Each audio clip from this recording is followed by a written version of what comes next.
فکر میں بچوں کے کچھ اس طرح گھل جاتی ہے ماں، نوجوان ہوتے ہوئے بوڑھی نظر آتی ہے ماں۔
بدرو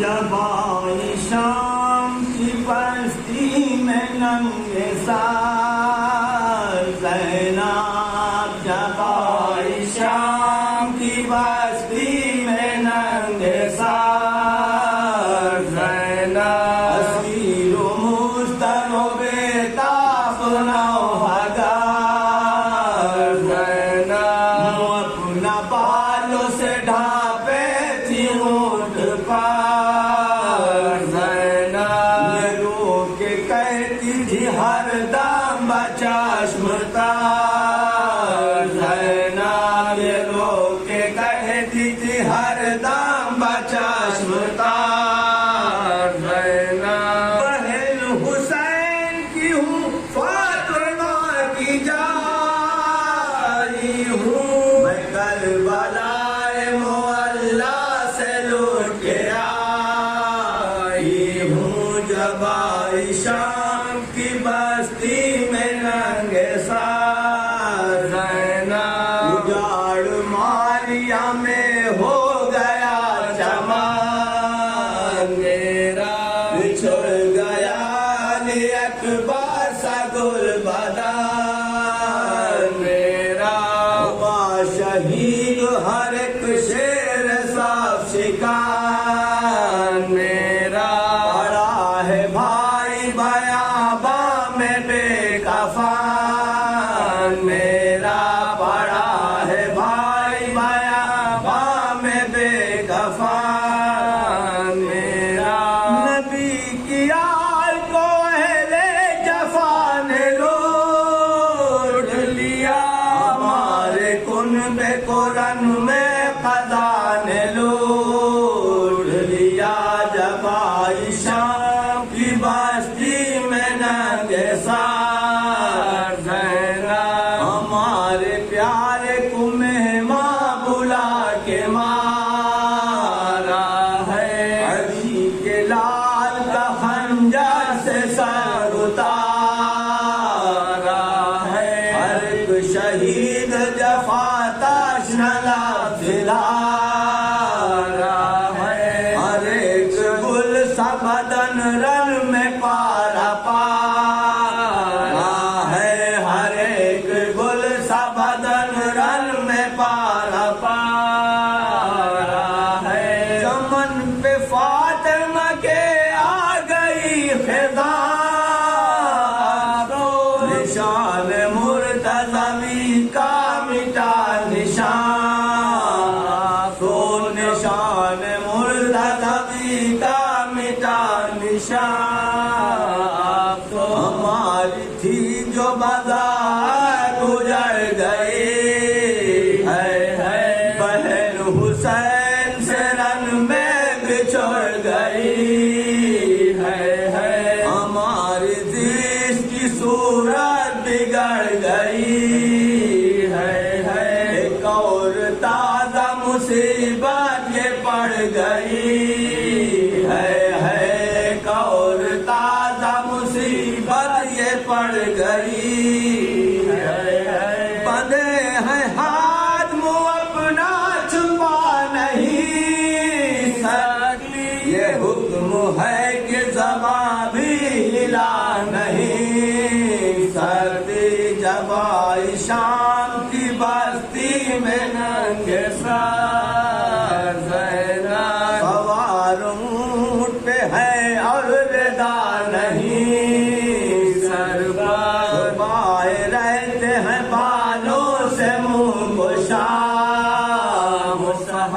گزرتے ہیں ہمیں فاقوں پہ فاقے اونٹوں پر، یہ ذوف ہے کہ غشا جاتا ہے ہمیں اکثر، یہ ذوف ہے کہ غشا جاتا ہے ہمیں اکثر، جو چادریں بھی کوئی رحم کھا کے دیتا ہے تو شمر آ کے اسی وقت چھین لیتا ہے، جب آئی شام کی بستی میں ننگے سر زینب، یہ بین کرتی تھی اشتر پہ زینب دل کی، غریب اونٹوں کے بانی، غریب اونٹوں کے لایا نہیں سرے شبیر، پکڑ کے ہاتھوں سے دل کو تڑپ گئی ہمشیر، پکاری بھائی بچا لو ہمیں کسی تدبیر، بتاری بھائی بچا لو ہمیں کسی تدبیر، تمہارے مرنے سے ایذا اٹھائی ہے زینب کے سامنے سر ننگ جاتی ہے زینب جب آئی شام،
وآل محمد.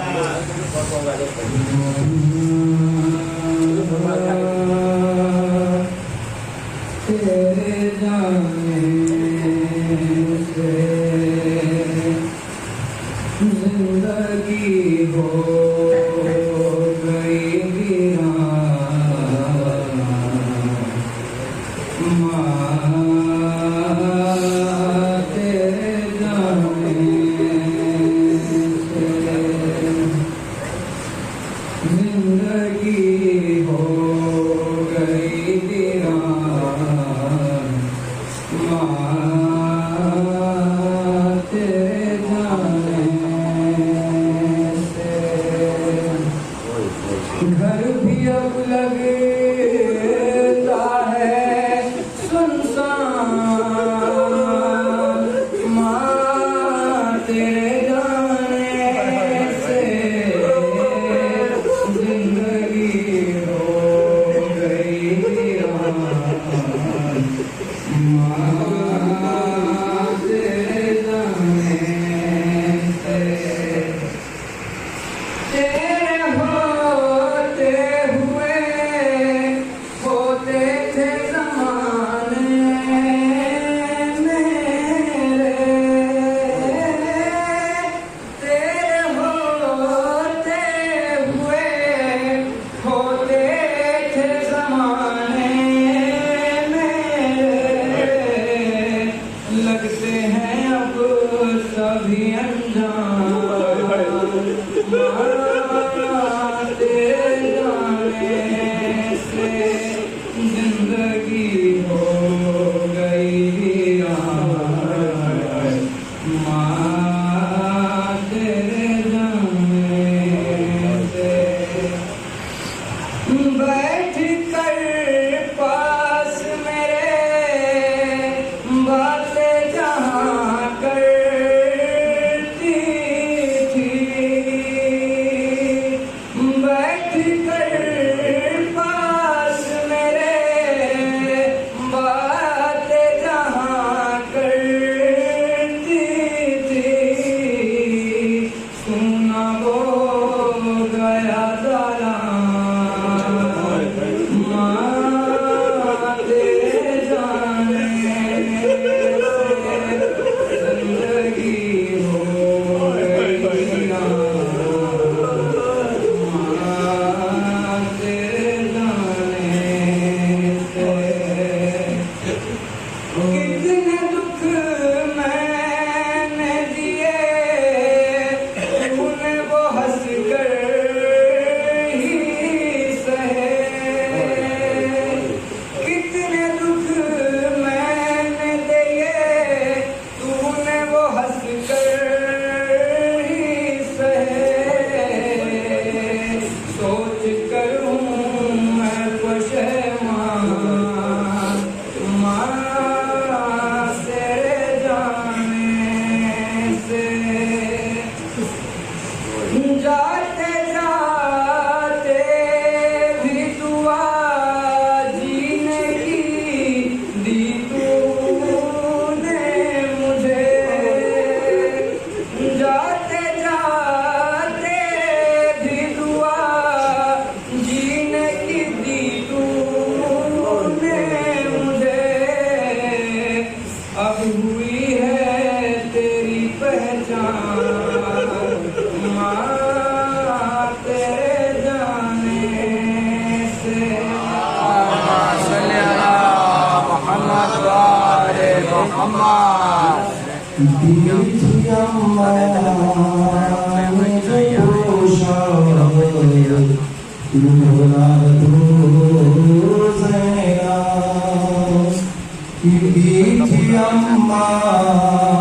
نے جو پوشا بنا دو زینب، اور اپنے ہاتھوں سے کفن مجھ کو پہنا دو زینب.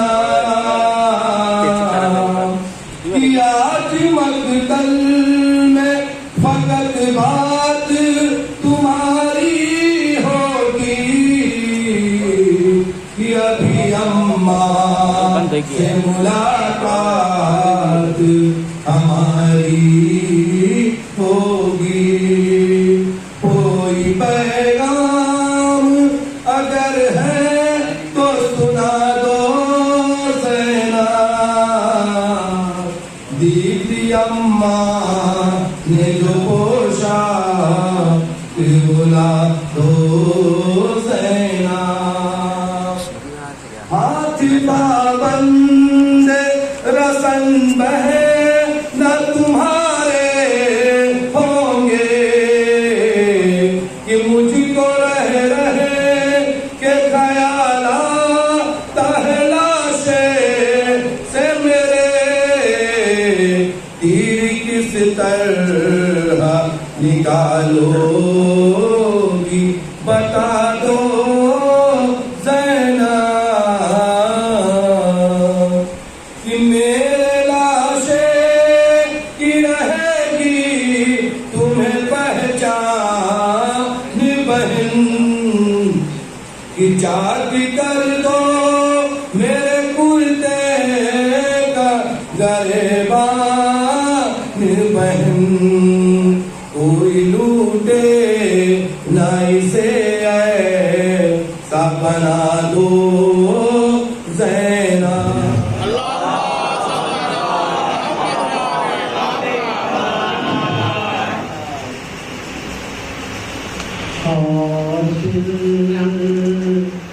مجھے نجات کی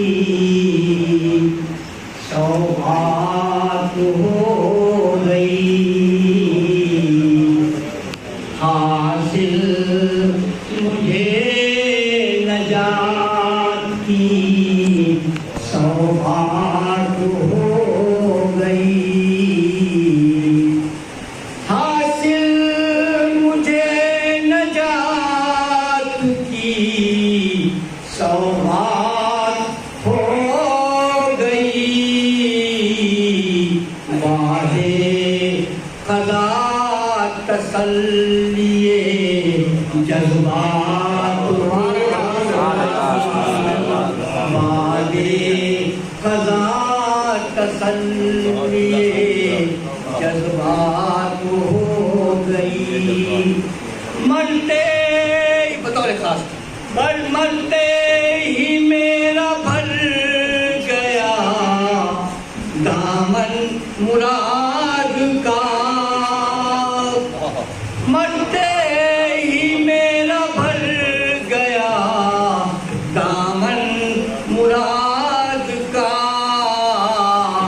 زیر زمین علی سے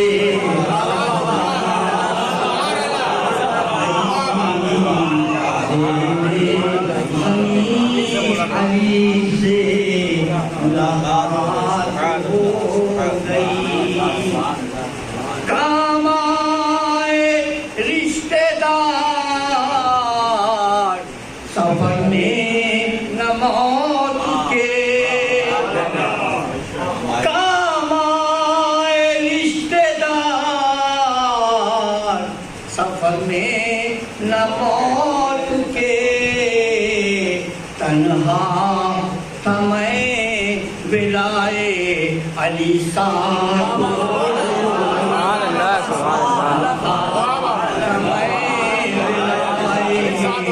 علی ساتھ ہو گئی.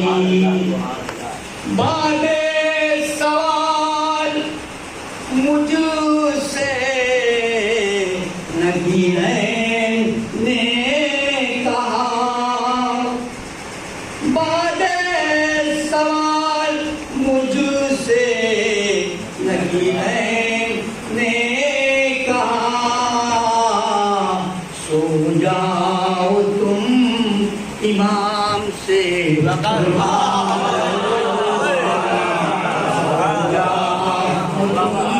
امام سے بات ہو گئی. سب لگا رکھتے ہیں تب ہم لکھنا سمجھ. خاکے شفا کے چاند کی اللہ رے چاندنی.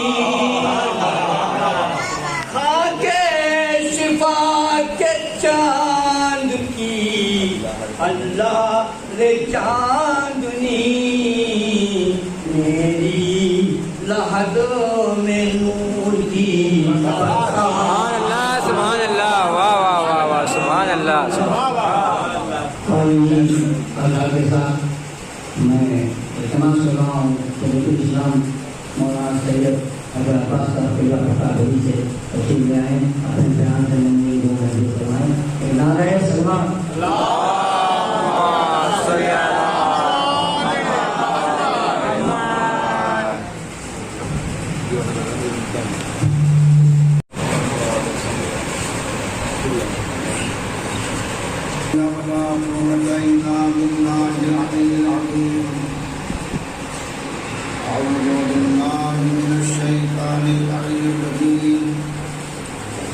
بسم الله الرحمن الرحيم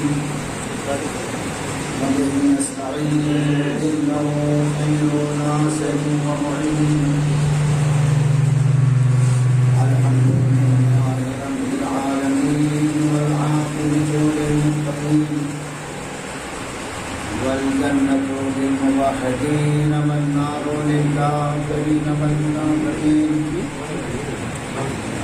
والصلاة والسلام على أشرف الأنبياء والمرسلين سيدنا مولانا أبي القاسم محمد صلی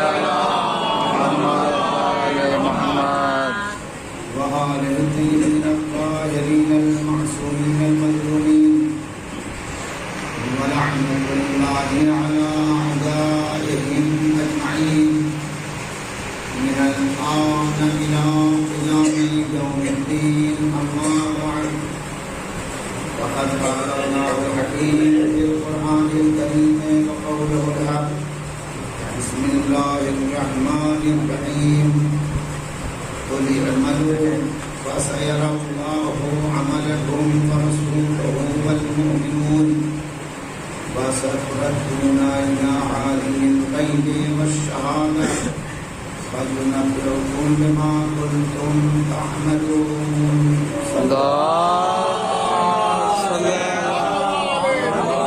علی محمد۔ قرآن حکیم کی مشہور و معروف آیت کریمہ ہے، سورۃ توبہ میں اس آیت کا تذکرہ ہے۔ ارشاد رب العزت ہو رہا ہے، قل اے میرے حبیب آپ اعلان کر دیں، اعملوا اے لوگوں تم عمل انجام دو۔ عزیزان گرامی، عمل انجام دینا، اگر ہمارے عمل سے کوئی باخبر ہے، اگر ہمارے عمل کو کوئی دیکھ رہا ہے، اگر ہمارے عمل کا رابطہ کسی سے ہے، تب تو یہ عقل مندی کا تقاضا ہے۔ لیکن اگر ہمارا عمل کوئی دیکھ نہیں رہا ہے، ہم کسی کے لیے عمل نہیں کر رہے ہیں، دروازہ بند کیا اور خود ہی ہم اس طرح سے عمل کریں کہ بس ہم دیکھیں، ہم جانے، کوئی دوسرا نہ سمجھے نہ جانے، تو یہ بے عقلی ہے، اس کا عقل سے کوئی رابطہ نہیں ہے۔ میرے معبود تو نے اعلان کر دیا، اپنے حبیب کے ذریعے سے اعلان کرایا کہ تم عمل انجام دو۔ اب عمل انجام دینے کے لیے جو تم نے اعلان کیا، ہم عمل انجام دے رہے ہیں۔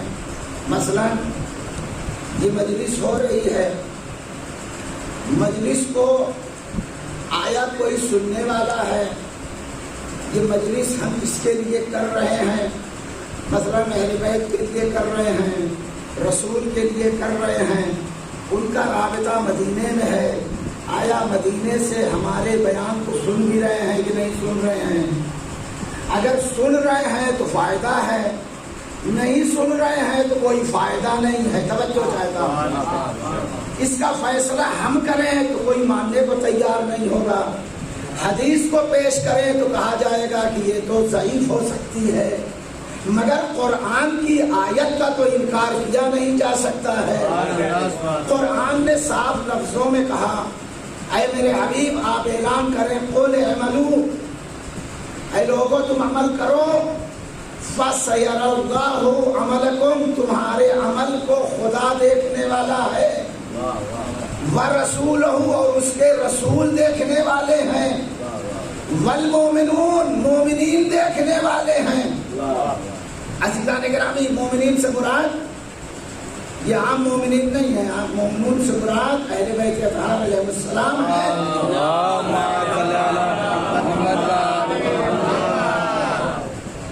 اس سے اتنا تو ثابت ہو گیا کہ ہم جو بیان کریں، ہم جو واہ واہ کریں، ہم جو نعرہ لگائیں، ہم جو مصیبت پر روئیں، تو یہ عمل بے عقلی نہیں ہے، یہ عقل مندی کا تقاضا ہے، اس لیے کہ اس عمل کو دیکھنے والا کوئی ہے۔ اور قریب کرنے کے لیے آپ کے ذہن کو متوجہ کر دیں، یہ آیت 1400 سال پہلے نازل ہوئی۔ اگر کوئی یہ سوچے کہ یہ تو رسول کے زمانے کی آیت ہے، تو رسول دیکھ رہے ہیں چونکہ اس زمانے کا واقعہ ہے، لیکن یہ آیت قرآن میں صرف رسول کے زمانے تک کے واسطے حکم نہیں بیان کر رہی ہے، بلکہ یہ قیامت تک کے لیے ایک عمومی حکم بیان کر رہی ہے کہ جو تم عمل کرو گے تو رسول اس کو دیکھ رہے ہیں، چاہے وہ مدینے میں کیوں نہ موجود ہوں۔ اس سے اتنا تو ثابت ہو گیا کہ رسول اگر دنیا سے اٹھ بھی جاتا ہے تو اسی طرح سے ہماری باتوں کو سنتا ہے جیسے وہ اپنی حیات میں سنتا تھا۔ صلوات پڑھیے۔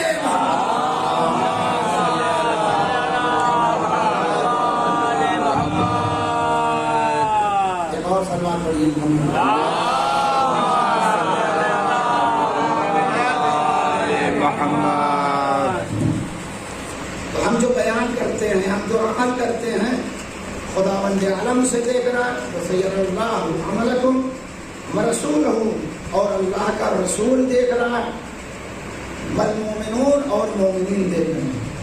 اور صرف یہی نہیں، یہاں سے عمل کر کے ہم گئے، ہمارا عمل کیسا تھا، آیا ہم نے خلوص سے اس عمل کو انجام دیا یا بغیر خلوص کے انجام دیا؟ سَتُرَدُّونَ إِلَىٰ عَالِمِ الْغَيْبِ وَالشَّهَادَةِ، قریب تم پلٹائے جاؤ گے اس کی بارگاہ میں جو عالم الغیب بھی ہے اور عالم الشہادہ بھی ہے، جو ظاہر کو بھی جاننے والا ہے، باطن کو بھی جاننے والا ہے۔ ہم یہاں چاہے جتنا اچھا عمل بیان کر دیں، ہم چاہے جتنا اچھا عمل پیش کر دیں، کتنا خلوص تھا، کتنی قربت تھی، وہی بتائے گا جو ہمارے ظاہر کو بھی جانتا ہے، ہمارے دل کو بھی جانتا ہے۔ سبحان اللہ۔ ہمارا خدا بتائے گا کہ تم عمل میں کتنے مخلص تھے۔ سَتُرَدُّونَ إِلَىٰ عَالِمِ الْغَيْبِ وَالشَّهَادَةِ فَيُنَبِّئُكُم بِمَا كُنتُمْ تَعْمَلُونَ، تب متوجہ کیا جائے گا اس چیز کے بارے میں کہ جو تم یہاں عمل انجام دیکھ رہے ہو، تم نے یہاں جو عمل انجام دیا ہے اس کے بارے میں تمہیں متوجہ کیا جائے گا۔ عزیزان محترم، ہم جو اعمال انجام دیتے ہیں، ائمہ ان اعمال کو دیکھتے ہیں، رسول کی بارگاہ میں ہمارے اعمال پیش کیے جاتے ہیں، جیسا کہ روایات میں ہے کہ ہر پنج شنبہ کی شام کو پیغمبر کے سامنے امت نے جو عمل انجام دیے ہیں ان اعمال کو رسول اسلام کی خدمت میں پیش کیا جاتا ہے۔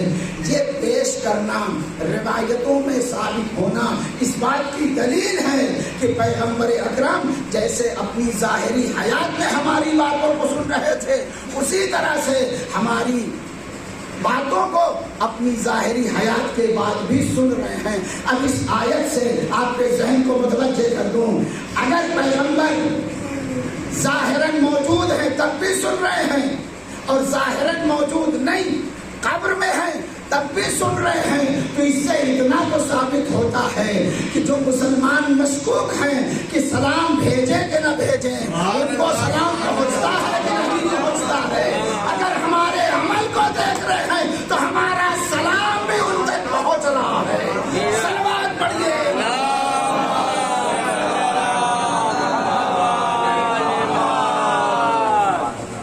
مسلمانوں میں بڑا اختلاف کہ آخر ہم جو پڑھتے ہیں، جو کہتے ہیں، جو بیان کرتے ہیں، سن بھی رہے ہیں کہ نہیں سن رہے ہیں؟ جب دور کی بات تو بہت دور کی ہے، مدینہ منورہ میں مسجد نبوی میں پہنچ کر ابھی 2 سال پہلے کتنے لوگ اس لیے گرفتار کر دیے گئے کہ وہ بر صغیر سے گئے تھے اور وہ نعت پڑھ رہے تھے مسجد النبوی میں، صرف اس لیے گرفتار ہو گئے کہ مسجد نبوی میں تم نعت پڑھ رہے ہو، سلام بھیج رہے ہو، یہ تو قبر میں ہے، تمہارے سلام کو سن بھی رہے ہیں کہ نہیں سن رہے ہیں؟ اس آیت سے پتا چلتا ہے ہمارے عمل کو جب وہ دیکھ رہے ہیں تو ہمارے سلام کو بھی، ہماری نعت کو بھی، ہمارے قصیدے کو بھی پیغمبر سن رہے ہیں۔ صلوات پڑھیے۔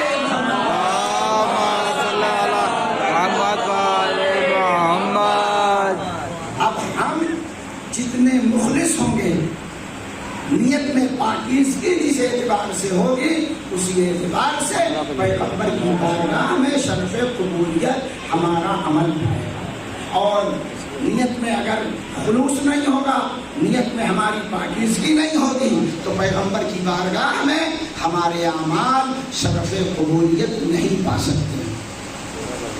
اسی لیے خداوند عالم نے ہمارے واسطے ایسا انتظام کیا ہے کہ ہم خدا کی معرفت، پیغمبر کی معرفت، اہل بیت کی معرفت ہم حاصل کریں، اور حاصل کرنے کے لیے خدا نے انتظام کیا ہے۔ توجہ چاہیے، خدا نے انتظام کیا ہے کہ ہم اللہ کی وحدانیت پر یقین رکھیں، نبی کی رسالت پر یقین رکھیں، اہل بیت کی امامت پر یقین رکھیں۔ اللہ نے اس کے لیے عالم ارواح میں، عالم ذر میں ہمارا امتحان لیا ہے، ہمیں کامیاب کیا ہے۔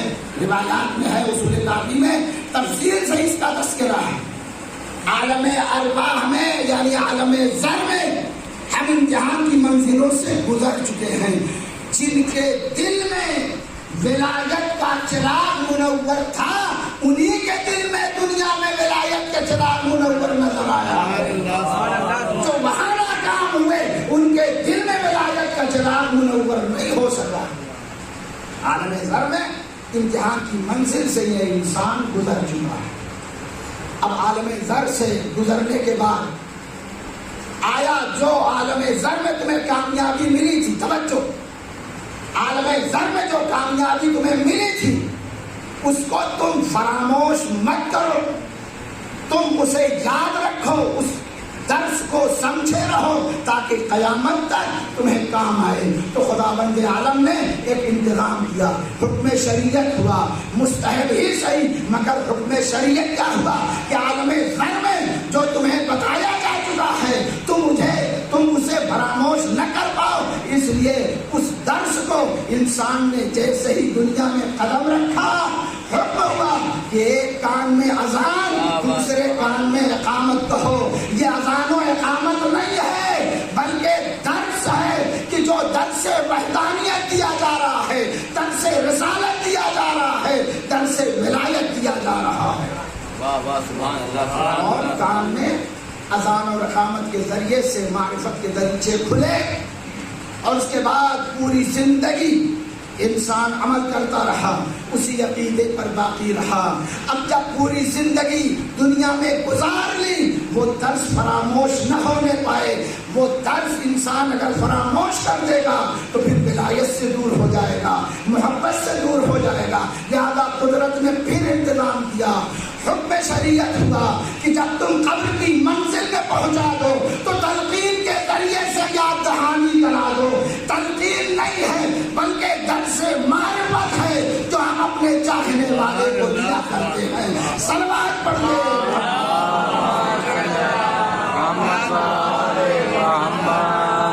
یہ درس معرفت ہے تو قبر کی منزل میں بھی انسان فراموش نہیں کرتا۔ عزیزان محترم، یہ جو درس ہمیں ملا اذان اور اقامت کے ذریعے سے، تعلیمات اسلامی کے ذریعے سے، اور پھر قبر میں تلقین کے ذریعے سے، اس درس کا اگر آپ حقیقت دیکھیں، یہ درس جو ہمیں ملا اگر اس کی حقانیت پر غور کریں، والدین کی بنیاد پر قدم رکھتا ہے انسان یہاں یقیناً، لیکن جب تعلیمات اسلامی کا دور شروع ہوتا ہے تو اس میں ماں کا کردار بہت اولویت رکھتا ہے۔ ماں کے کردار میں جو کمال پایا جاتا ہے وہ کسی اور کی تربیت میں کمال نہیں پایا جاتا۔ پہلا مدرسہ انسان کے لیے آغوش مادر ہے، جہاں سے انسان کی تعلیم کا آغاز ہو جاتا ہے۔ آغوش مادر پہلا مدرسہ ہے، اور اگر آپ نہ مانیں تو پھر بتائیں یہ جو یا حسین کی صدا بچہ کرتا ہے، گود میں بچہ ہے اور سینے پہ ہاتھ مارتا ہے، یہ کس نے سکھایا ہے؟ یہ آغوش مادر تھا، یہ آغوش مادر ہے جو انسان کا پہلا مدرسہ ہے، جہاں سے اسلامی تعلیمات کا سلسلہ شروع ہوتا ہے، جس نے انسان کو ایک حیثیت بخشی۔ ماں کا کردار کوئی معمولی کردار نہیں ہوتا ہے، ماں کی زندگی کوئی معمولی زندگی نہیں ہے۔ عزیزو، زندگی بھر انسان عمل کرتا ہے، ہدف کیا ہے؟ کہ ہم مرنے کے بعد جہنم میں نہ جائیں، یہی تو ہے، مرنے کے بعد ہمیں جنت مل جائے۔ ہم اور آپ جتنے ہیں، اگر کسی سے کہا جائے کہ عمل کرو چاہے نہ کرو تم کو جہنم میں ڈال دیا جائے گا، وہ ناراض ہو جائے گا، لیکن اگر کہا جائے کہ عمل کرو چاہے نہ کرو تم جنت میں چلے جاؤ گے، خوش ہو جائے گا۔ یعنی ہر انسان اپنی آخری آرام گاہ جنت کو سمجھتا ہے، جنت میں جانے کا خواہشمند ہر انسان ہے، توجہ چاہتا، اور اس کے لیے نہ جانے کیا کیا کام کرتا ہے کہ ہمیں جنت ملے۔ یعنی ہمارے مقصد کا اعلیٰ ترین اگر کوئی ہدف ہے، ہماری زندگی کا بہترین ہدف، اعلیٰ ترین اگر ہدف ہے تو ہم جنت پاتے ہیں، بہت اونچی چیز ہے۔ انسان کے بدن میں، انسان کے جسم میں سب سے بلند چیز کیا ہے؟ سر ہے۔ سب سے پستر چیز کیا ہے؟ پاؤں ہے، قدم ہے۔ توجہ، بلندتر سر ہے، پستر قدم ہے۔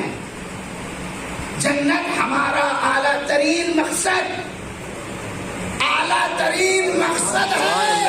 حدیث کہہ رہی ہے تم اس اعلیٰ ترین مقصد کے لیے ادھر ادھر کہاں بھٹک رہے ہو؟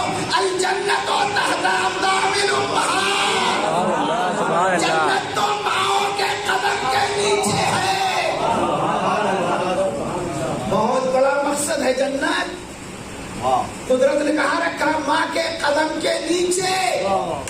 اس سے یہ پتا چلتا ہے کہ ادھر ادھر جنت نہ تلاش کرو، اگر ماں کی خدمت کر لو گے یہی تمہارے لیے جنت ہے۔ صلوات پڑھیے۔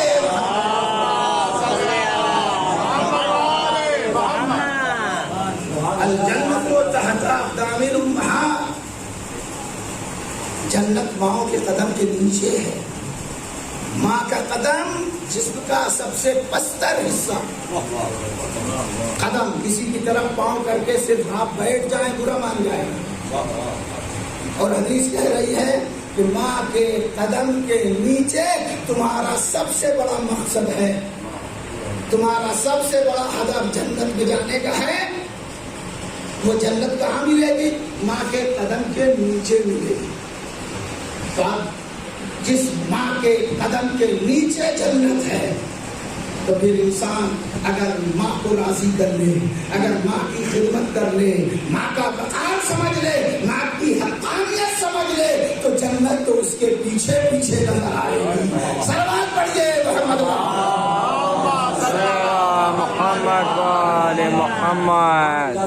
جنت اس کے پیچھے پیچھے نظر آئے گی، اس لیے کہ اس نے حقیقت سمجھا۔ ماں کی حقیقت سمجھنا یعنی اپنے وجود کی حقیقت سمجھنا۔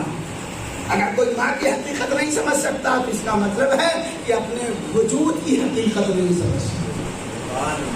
اس لیے اہل بیت اطہار علیہ السلام کے درس سے قربت کرنا انسان کے لیے ضروری ہے، کیونکہ یہ درس ہر جگہ نہیں ملے گا، یہ درس نبی اور آل نبی نے بتایا ہے۔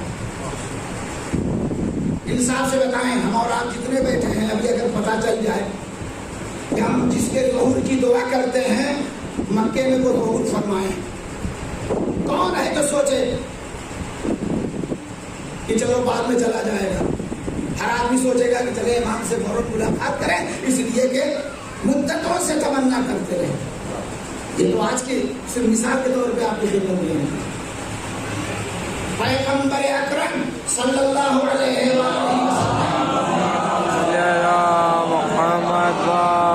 محمد اسلام کا آغاز ہو چکا ہے، کلمہ لا الہ الا اللہ کی صدا گونج چکی ہے، پیغمبر پر ایمان لانا شروع ہو چکا ہے، نبی کا چاہنے والا ہے، ایمان لا چکا ہے، مسلمان ہو چکا ہے، مگر ابھی نبی کی زیارت نہیں کی ہے، جس کا نام ہے اویس قرنی۔ اویس قرنی ابھی نبی کو دیکھ نہیں پائے، ماں بستر پہ ہے، اویس قرنی کے لیے پریشانی یہ ہے کہ ماں اجازت نہیں دے رہی ہے کہ جائیں ملاقات کریں، اور اگر جاتے ہیں تو ماں کی خدمت میں خلل پڑے گا۔ اصرار کیا، ماں کو سمجھایا، ماں کو بتایا، ماں نے ایک دن اجازت دی، کہا ٹھیک ہے جاؤ، مگر وہاں رکنا نہیں، وہاں جاؤ زیارت کرو، فوراً واپس ہو جاؤ۔ اب کتنے میل کا فاصلہ تھا ہم نہیں جانتے، لیکن کافی فاصلہ ہے۔ ویسے قرنی گھر سے نکلتے ہیں اور آتے ہیں تاکہ پیغمبر کی زیارت کریں۔ اب جب پیغمبر سے ملنے کے لیے آئے تو آج کا دور تو نہیں ہے کہ خبر موبائل سے مل جائے کہ پیغمبر آج مدینے میں ہے کہ نہیں ہے، نبی آج اپنے گھر میں موجود ہیں کہ نہیں ہے نہیں پتا۔ ویسے قرنی گھر سے نکلے، ماں سے خدا حافظ کیا، ماں نے کہا ٹھیک ہے وہاں رکنا نہیں، تم فوراً ملاقات کر کے واپس آؤ۔ اب جب پیغمبر کے قریب پہنچے، پیغمبر سے ملاقات کرنے کے لیے ان کے گھر پہنچتے ہیں تو معلوم ہوا کہ نبی اس وقت کہیں باہر گئے۔ اب ویسے قرنی کے سامنے دو چیزیں ہیں، اگر رکتے ہیں بڑی مشکل سے، اگر رکتے ہیں تو ماں کو تکلیف، ماں سے اجازت صرف اتنی ملی ہے کہ ملاقات کر کے آ جاؤ، وہاں رکنا نہیں۔ اگر رکتے ہیں تو ادھر ماں کی مخالفت ہو رہی ہے، اگر نہیں رکتے ہیں تو بڑی تمنا تھی نبی کی زیارت۔ عزیزوں، اپنی خواہش اور ہے، مذہب کی خواہش اور ہے۔ اپنی خواہش پہ عمل کرنا بہت آسان ہے، مذہب کی خواہش پر عمل کرنا بہت آسان نہیں ہے۔ یہاں پر اپنی خواہش ویسے قرنی کریں تو کیا کریں؟ آخر میں خدا نے جو عقل دی ہے اس عقل کے ذریعے سے ویسے قرنی فیصلہ کرتے ہیں کہ میرا یہاں پر رکنا مناسب نہیں ہے، اس لیے کہ حضور نے ہی بتایا ہے کہ ماں کا احترام لازم ہے، لہذا ماں سے وعدہ کیا ہے میں رکوں گا نہیں، واپس پہنچ گیا۔ ماں کے پاس پہنچ گئے، نبی کی زیارت نہیں کیا۔ جب ویسے قرنی واپس ہوئے، پیغمبر سفر سے واپس آ گئے، جیسے ہی واپس آئے گھر میں آواز دیتے ہیں میں ویسے قرنی کی خوشبو محسوس کر رہا ہوں۔ یہ خوشبو محسوس کرنا، یہ اعلان پیغمبر کا بتا رہا ہے اگر تم شریعت پر عمل کرتے ہوئے ماں کے حکم کے پابند رہو گے تو رسول تمہارے عمل سے خود بخود راضی ہوتا رہا ہے۔ سلوات پڑھیے۔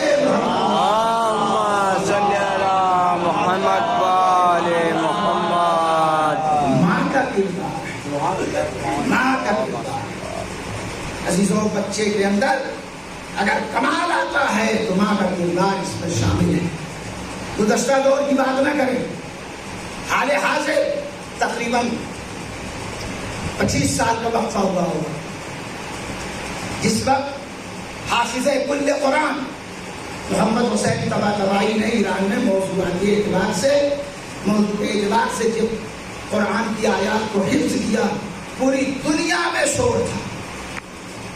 آخر میں حج کے موقع پر جب کانفرنس ہوئی تو سعودی عرب میں خصوصی نشست کی گئی، خصوصی کانفرنس، اور اس میں جو سوالات ہوتے تھے دنیا کے کسی بھی موضوع پر سوال ہو، قرآن کی آیت سے محمد حسین طباطبائی جواب دیتے تھے۔ جب ان کی ماں کا انٹرویو لیا گیا کہ آخر آپ کے بچے کے اندر یہ کمال کہاں سے آیا، تو ماں نے بیان دیا کہ جب بھی میں دودھ پلاتی تھی تو بغیر وضو کے نہیں پلاتی تھی، یعنی جب طہارت کے ساتھ غذا فراہم کی جائے تو اس بچے کے اندر خود بخود کمالات پیدا ہو جاتے ہیں۔ صلوات پڑھیے۔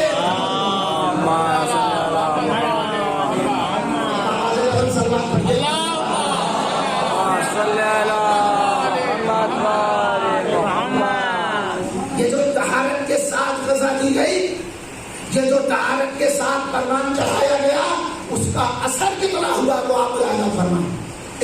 ایسی پاکیزہ غذا، جب پاکیزہ غذا ملتی ہے تو اثرات اس کے اندر اچھے مرتب ہوتے ہیں۔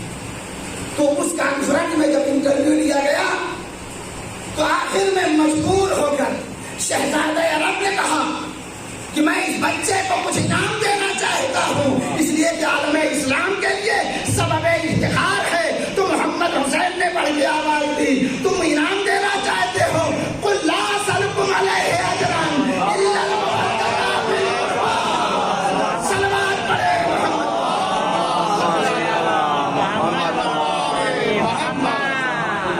تم انعام دینا چاہتے ہو؟ جو نبی کے خلافت دار ہیں ان سے محبت اختیار کر لو، یہی انعام ہے، یہی انعام ہے۔ یہ بھرے مجمع میں جواب دینا کہاں سے آیا؟ اس پاکیزہ غذا کا اثر تھا، اس پاکیزہ رزق کا اثر تھا جو محمد حسین طباطبائی نے درس دے دیا کہ جب انسان کے اندر پاکیزگی پائی جاتی ہے تو اس کے اثرات پاکیزہ بھی ہوتے ہیں۔ بس زیادہ وقت لینا مناسب نہیں۔ ماں کا کردار ایک بہترین کردار کا حامل ہوتا ہے، اور جب محبت کا سلسلہ آپ دیکھیں، رشتے تو بہت، باپ کا بھی رشتہ ہوتا ہے، نانا کا بھی رشتہ ہے، بھائی کا بھی رشتہ ہے، لیکن ماں کا رشتہ ایسا معیاری رشتہ ہے، خصوصاً محبت کی بنیاد پر، اس کی مثال کہیں نہیں مل سکتی۔ اگر آپ مدینے میں خاندان اہل بیت کو آپ ملاحظہ فرمائیں، امام حسین کو پیغمبر بھی یقیناً بہت چاہتے تھے، امام حسین کو مولا کائنات بھی بہت چاہتے تھے، امام حسین کو امام حسن بھی بہت چاہتے تھے، لیکن امام حسن اور امام حسین کے لیے نہ پیغمبر کے بندے قسم کھلے، امام حسن اور امام حسین کے لیے نہ علی کے بندے قسم کھلے۔ اگر کھلے ہیں تو صرف ماں کے بندے قسم کھلے۔ علامہ مجلسی نے جو روایت لکھی ہے اس میں امام حسن اور امام حسین دونوں کے لیے انہوں نے لکھا ہے کہ جب آخری دیدار کے لیے آئے ہیں تو شہزادی کے بندے قسم کھلے، امام حسن کے لیے بھی، امام حسین کے لیے بھی، مگر امام حسین کے لیے سب نے لکھا ہے کہ ماں کے دل میں ایسی محبت حسین کی تھی۔ دیدار محترم، ماں کا کردار عجب کردار ہے۔ ماں جب پالتی ہے تو اس میں جو کمالات ہوتے ہیں، اگر آپ کربلا کی تاریخ میں دیکھیں، جناب زینب کے کتنے بیٹے کربلا میں شہید ہوئے؟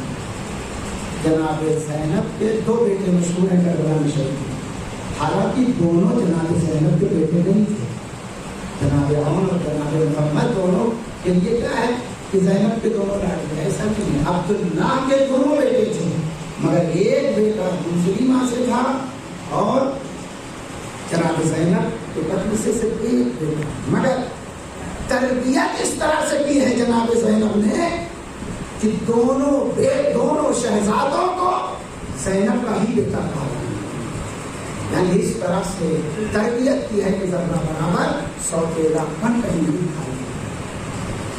اور آپ کے ذہن کو قریب کریں, شہزادی معصومہ کون ہے؟ دنیا سے رخصت ہو گئی. ام البنین سے اب تو ہوا مولا کا. جس وقت جناب ام البنین آئی ہے, دیکھیے جب ماں کا کردار وفادار ہوتا ہے تو بیٹے کے اندر بھی وفاداری آتی ہے. زوجیت میں علی کی آئی تھی, ام البنین کی حیثیت ہے, مگر جب مدینے میں مولا کائنات کے گھر آ گئی تو امام حسن اور امام حسین کو بلایا اور خواہش ظاہر کی جناب ام البنین نے, شہزادوں میں آپ کی ماں بن کر نہیں آئی ہوں, میں آپ کی کنیز بن کے آئی ہوں. جب ماں کے اندر ایسا کردار ہے تو پھر ام البنین کا جو لال ہوگا وہ اپنی جان قربان کر دے گا. یہ کردار ام البنین کا ہے, یہ کردار ماں کا ہے.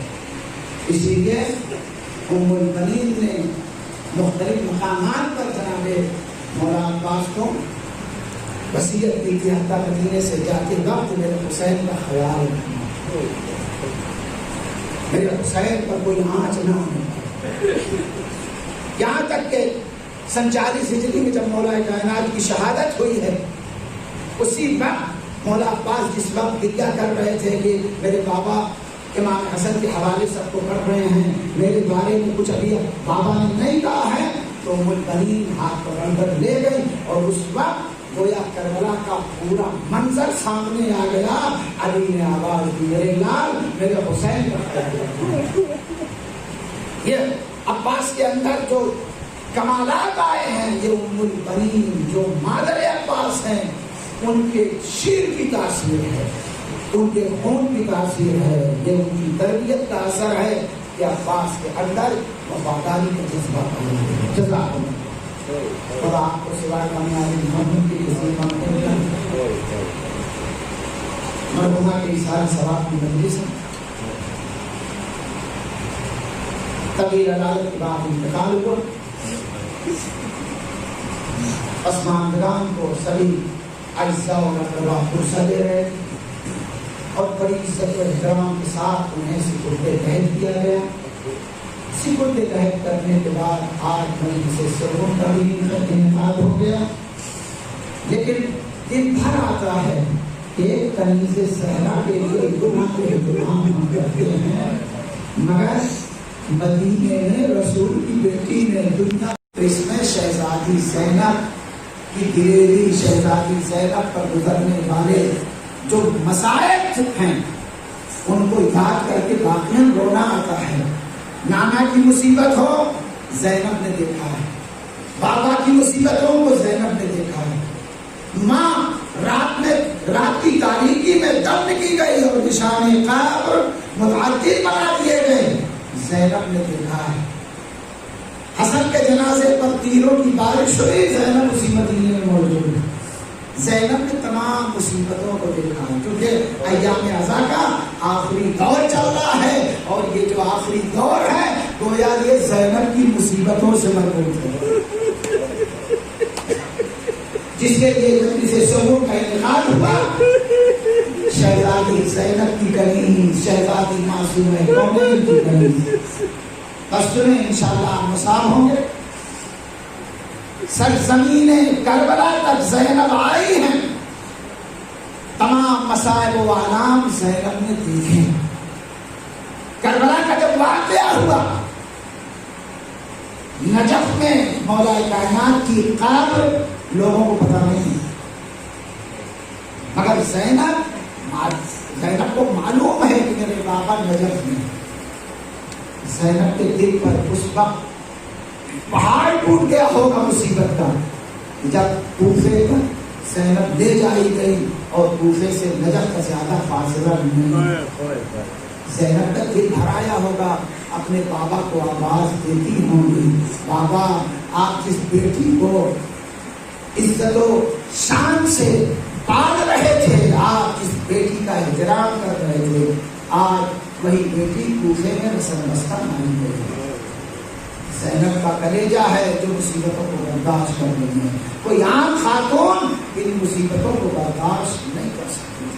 زینب کے کردار کو، زینب کی دلیری کو، زینب کی ہمت و جلالت کو حسین سمجھ رہے تھے، اسی لیے اپنے ساتھ زینب کو لائے تھے کہ میرے مقصد کو زینب پامال نہیں ہونے دے، جو میرا مقصد ہے زینب میرے مقصد کو عیاں کرے۔ عزیزان گرامی، امام حسین کے مقصد کو دشمن نے سوچا کہ ہم چھپا دیں گے، کربلا میں تپتے صحرا میں حسین کے مقصد کو ختم کر دیں گے، مگر زینب نے آواز دی حسین کے مقصد کو ہم ختم نہیں ہونے دیں گے، حسین کے مقصد کو ہم عیاں کریں گے۔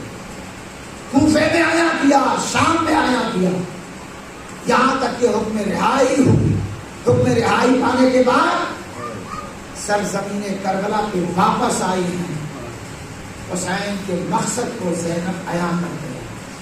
کربلا میں بھائی کے سامنے رودات بیان کرنا شروع کر دیا، بھیا آپ کے بعد میں نے کوفے کی مصیبتوں کو برداشت کیا ہے، بھیا آپ کے بعد میں نے شام کے بازار کی مصیبتوں کو برداشت کیا ہے، بھیا آپ کے بعد دربار یزید کی مصیبتوں کو برداشت کیا ہے، مگر میرے ماجائے حسین جو زینب نے آپ سے وعدہ کیا تھا اس وعدے کی خلافی نہیں ہوئی ہے۔ زینب خود مصیبت زدہ تھی، مگر آپ کے مقصد کو زینب جا بجا عیاں کر رہی ہے۔ اب زینب اپنے ماجائے کو الوداع کہہ کے مدینے واپس جا رہی ہے، اس لیے کہ مقصد حسین کو صرف کربلا تک محدود نہیں کرنا ہے، مقصد حسین کو صرف کوفہ و شام تک محدود نہیں کرنا ہے، بلکہ مقصد حسین کو ابھی مدینے میں عام کرنا ہے، بلاد اسلامیہ میں عام کرنا ہے۔ زینب اولیاء مقام کربلا سے رخصت ہو کر مدینے کی طرف روانہ ہو گئی۔ ماہ ربیع الاول آ گیا، زینب کا قافلہ آہستہ آہستہ مدینے کے قریب ہے، سرحد مدینہ پہ قافلہ پہنچ گئے۔ بس سنیں انشاءاللہ مسافر سرزمین مدینہ پر سرحد مدینہ پہ قافلہ رک گیا۔ سید سجاد نے بشیر کو بلایا، جا کے مدینے میں سنا دو کہ جو قافلہ مدینے سے گیا تھا وہ قافلہ حسینی واپس آیا ہے، اب حسین نہیں ہے، اب وہ شان و شوکت نہیں ہے، اس لیے کہ عباس قتل ہو چکے ہیں، قاسم و محمد یہ سب درجہ شہادت پر فائز ہو چکے ہیں۔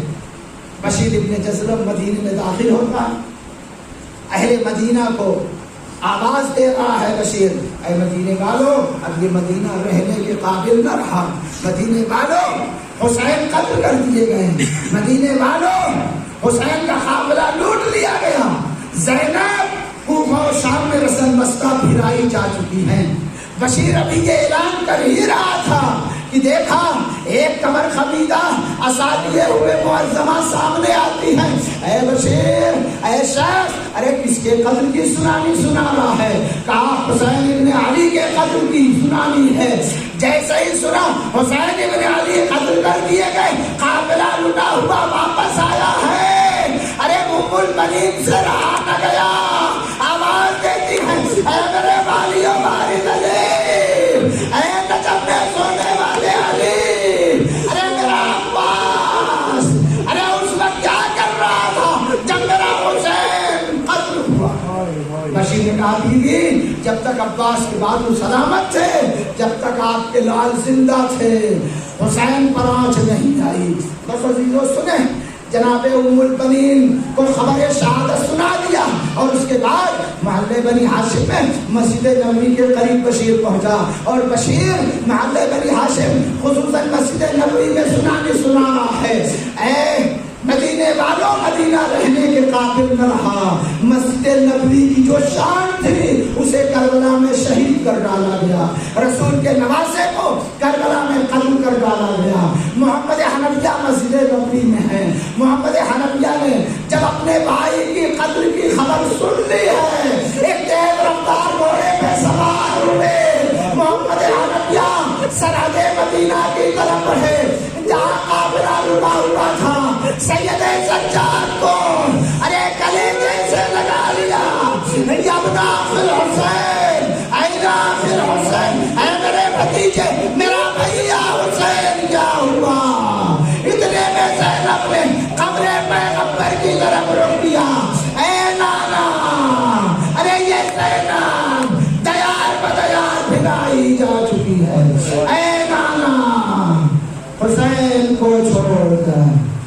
غير مدين إنا لله وإنا إليه رضا بقضائه تسليما پروردگار بحق ہے العالمین السلام اس مجلس کو قبول فرما آمین. میرے معبود مرحومہ کو جوار حضرت معصومہ مجھے دینا فرما. میرے معبود مرحومہ کے گزشتہ گناہوں معاف فرما, ان کی مغفرت فرما, ان کے درجات میں بلندی عطا فرما, پسماندگان کو صبر جمیل عطا فرما. پروردگار تجھے اہل بیت اطہار علیہ السلام کا واسطہ جہاں بھی اہل بیت کے جاننے والے ہیں جان مال عزت آبرو کی حفاظت فرما, دشمنان اسلام کو نصف نابود فرما. پروردگارا پورا شوق طور میں احکام الہیہ کی حفاظت فرما. میرے معبود امام کے ظہور کی تعبیر فرما. ہم سب کو خادمین اہل بیت میں شمار فرما. ہم سب کو خدمت کی توفیق عنایت فرما. امام کے عوام و انصار میں سب کو شمار فرما. تقبل منا انک انت السمیع العلیم. مرتبہ سبحان کی مفسر فقیر کی جلالہ فرما کر مرحوم علیہ السلام و بن کے